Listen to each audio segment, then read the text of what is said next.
Leviticus Cornwall enters the story as a looming shadow over the world of outlaws, a wealthy industrialist whose wealth and reach define much of what the protagonists see as the new order.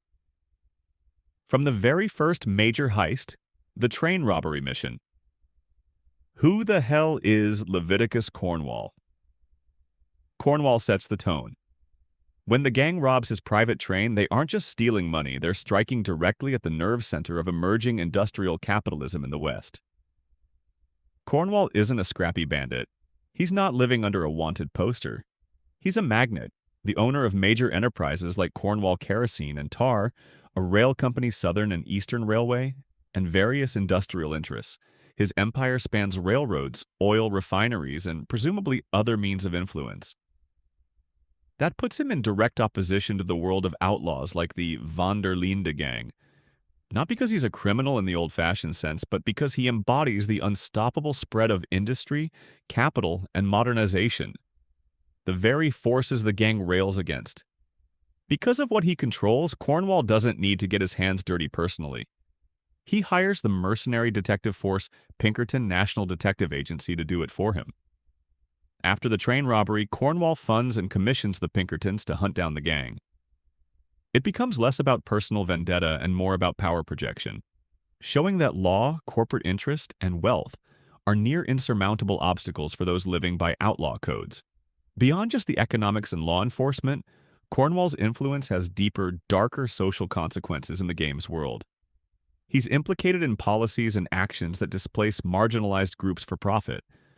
For instance, Cornwall, through his oil and industrial ventures, is tied to efforts to drive the fictional Wapiti Indians off their lands that Cornwall wants for oil exploitation.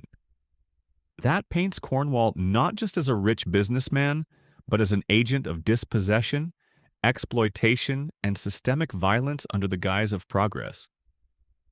Moreover, his reach isn't limited to just oil and railroads. His enterprises stretch across different regions. Even the sugar plantations on the tropical Isle of Guarma are tied to his business network. This breadth of influence underscores an in-game reality. Cornwall isn't a localized villain. He symbolizes a creeping American industrial imperialism, a force transforming the wild, lawless frontier into a controlled, corporatized modern world at the expense of freedom, tradition, and vulnerable populations. Narratively, Cornwall serves as the perfect foil to the Linde gang. The gang sees themselves as fighting against a corrupt, oppressive society, even if their methods are outlaw-level immoral. But Cornwall shows that the real structural oppression isn't always from outlaws. Sometimes it's from big money, big corporations, and the law when controlled by them. It's telling that in the end, when the gang, led by Dutch van der Linde, confronts Cornwall personally in the mission, just a social call, the showdown is less of a righteous standoff and more a desperate act, a symbolic strike against the encroaching modern world. Dutch demands money and a boat, and when Cornwall balks, Dutch kills him. But the death isn't the end of Cornwall's legacy. His enterprises, his societal impact, and what he stands for are bigger than the man. Killing him is cathartic, but it doesn't dismantle the system he built. In that sense, Cornwall's role underscores one of the central themes of Red Dead Redemption 2, that the world is changing irrevocably. The frontier, with all its freedoms, its violence, its outlaw romance, is dying. It's being replaced by rails, industries, corporations, and people like Cornwall.